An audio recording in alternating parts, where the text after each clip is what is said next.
will capture your vote nearly 13 months from now. 14 Republicans are trying to convince you that they should get your endorsement. The GOP presidential candidates go toe-to-toe tonight in Boulder. 13 more months of this. Is that what you're telling me? Oh, yes. It's only just beginning. We have team coverage tonight from the debate. KRDO News Channel 13's Heather Skold live at the Coors Event Center, while Angelica Lombardi is outside of the Coors Event Center, where people are gathering to protest some of the key topics the candidates may talk about. But first, we're going to begin with Heather Skold as she kicks off your Decision 2016 coverage. Heather.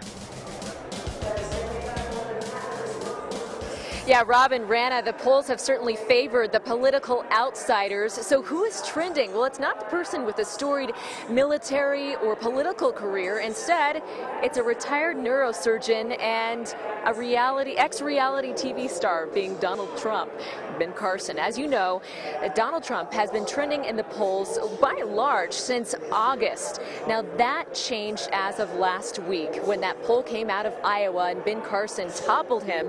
That then started a domino effect that started a national poll trend showing Carson in the lead. The two have been toggling back and forth. We want to show you the most recent CBS New York Times poll. It shows Carson with 26%, Trump with 22%, Rubio with 8%, Bush and Fiorina tied with 7%. Speaking of Fiorina, she quickly raced out of the media room today, only answering one question about her slip in the polls since the last debate.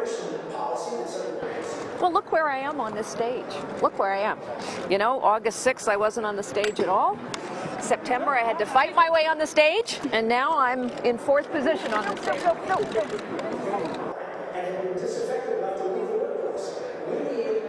And that was all we heard from Fiorina this afternoon. It was very brief in and out when she had ended an interview with one of the national news outlets, and she was out of the room. Clearly very focused on tonight's debate, which will start for her at 6 p.m. Mountain Time. Now, tonight, there's been a lot of protests surrounding the number of seats that were available for tonight's debate. Only 1,100 tickets, and a lot of students here at CU were not very happy. Some of those students have decided to protest that. For that, we want to get out live to KRDO News Channel 13's Angelica Lombardi, who's covering the angle of the protests happening outside. Angelica?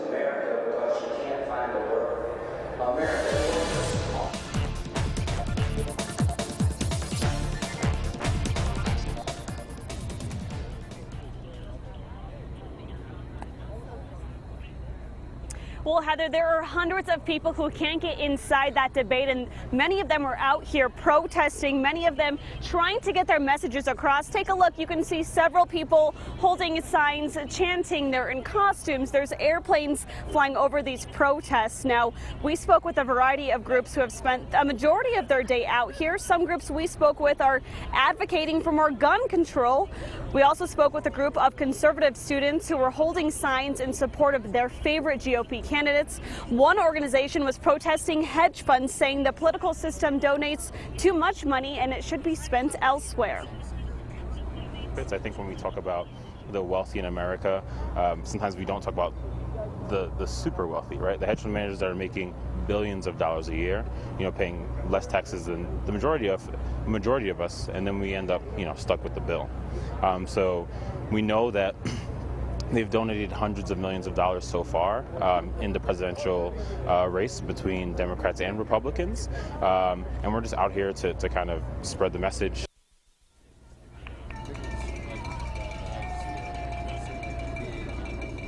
And of course, the theme of tonight's debate is your money, your vote. So this group says they're eager to hear what the candidates have to say tonight.